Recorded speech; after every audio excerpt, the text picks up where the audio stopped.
Bitcoin has surged past $110,000 as South Korea now ushers in sweeping digital asset reforms. Coinbase moves deeper into tokenized securities, sparking a fresh debate on whether gold or crypto leads the inflation hedge. Let's head now to Hong Kong. We're joined by Peter Chung, Head of Research, Presto Research. Good to see you. What's driving Bitcoin's rally back above $110,000 right now? Because it has been a week of seesaws. Yeah, that's right. I think one of the main factor is the realization that uh, there's been a lot of trade, a lot of discussion going on between gold and Bitcoin in terms of which one serves as a better sort of value. And people, obviously, I think the people who realize that there's this, the incoming currency U.S. dollar risk has been opting for the gold. But now I think that trade is almost coming to an end because I think the gold's outperformance versus Bitcoin have almost kind of neutralized after the recent collapse of gold price.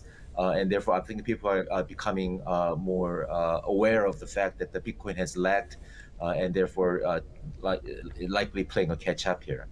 It's really interesting you mention that because Bitcoin has been seen to be the volatile stock to get involved in if only you have the money, right? It's heavily impacted by interest rates as we've seen over the past few years. To watch gold drop in a day by 5 or 6% makes Bitcoin suddenly look safe. Is that the reason why Bitcoin's up?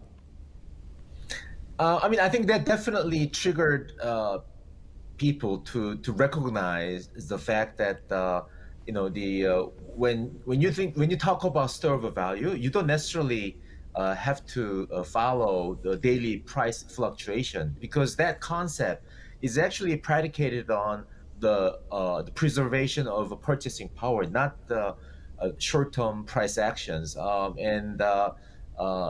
think once you realize that, I think that that helps people zoom out and look at which one has performed better as a store of value.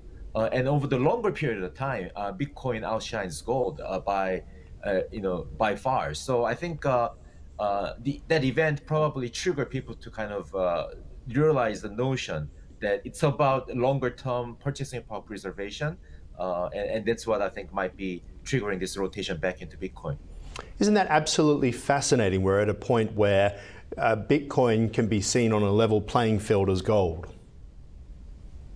Yeah, I mean, they've come a long way. I mean, obviously, in Bitcoin's early days, it didn't exactly have the best PR, I would say, right? So there's a lot of misunderstanding in the market. But I think that has gone through a lot of evolution, and especially in the last few years, I think with a lot of more so-called credible traditional finance figures, I think joining the narrative around Bitcoin, and I think that definitely helped the public perception of this new emerging asset class, and I think that's one of the contributing factor to this I think current Bitcoin's kind of growing acceptance as the store of value.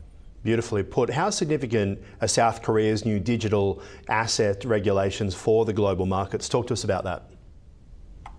Yeah, I mean that's the South Korea has been making efforts to embrace and accept it like a more legitimize the crypto assets for a few years, but I don't think there was a very strong political will to do so, despite the kind of the pressure from the private sector. But now this year we have a new government since May or June, and then I think that new government is more willing to willing to be open-minded and accept different ideas to kind of reinvigorate their own economy, and blockchain industry is definitely one of them. So I think that's one of the contributing factor to the recent legislative efforts.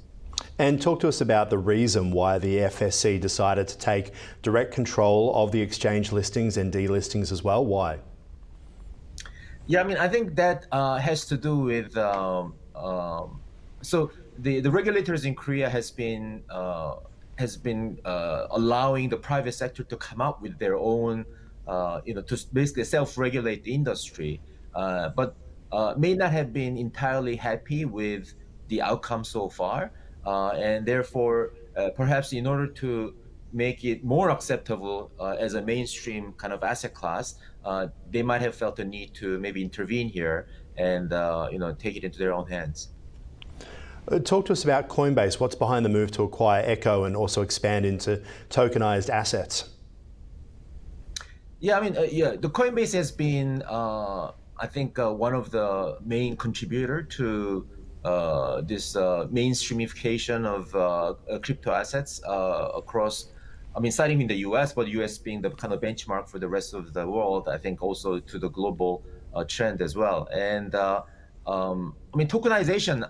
The benefit of tokenization has been talked about not just by the people in the crypto industry, but also people in the finance as well, and most notably by somebody like Larry Fink at the BlackRock. And so I think what we are seeing right now is, on one, like both sides of the spectrum, if like coming towards the middle, where one side of the spectrum is, if you say there's a crypto players, and then the other side being the traditional finance.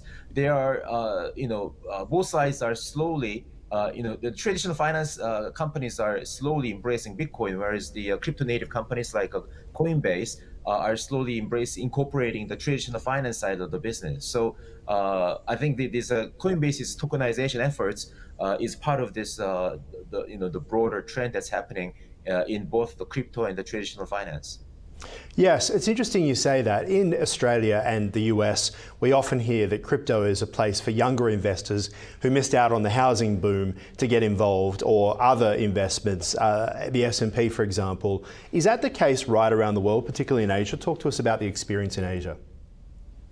Yeah, I think definitely so. I mean, I think a lot of younger generations realize that many of the good investment opportunities are traditionally has been they've been kind of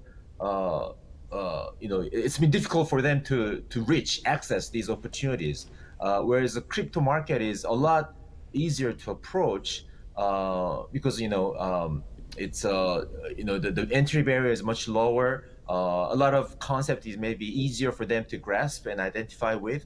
They're more comfortable.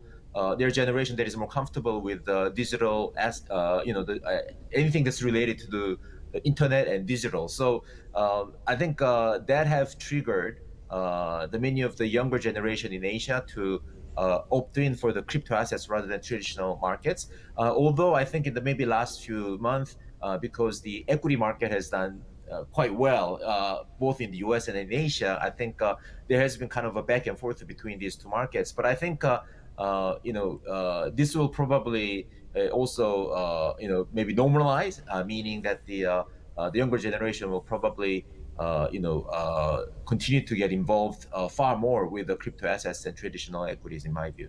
And Peter, there's obviously that question still about Bitcoin acting more like a traditional inflation hedge now than before. Would you agree with that? Yes, I mean, when you talk, so the crypto market is large. If you just carve out Bitcoin and talk about that particular asset, yes, I think inflation hedge is the narrative that will continue to drive the mainstream acceptance of this asset.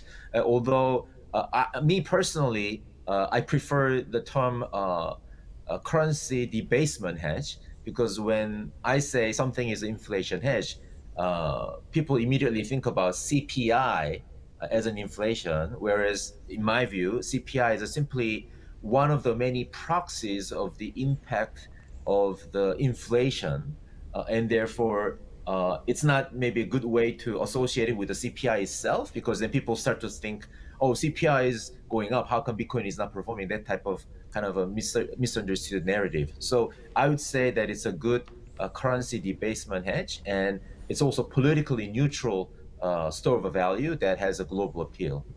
All right, we'll leave it there for now, Peter. Really appreciate your insights here on Ticker. Thank you. Thank you very much.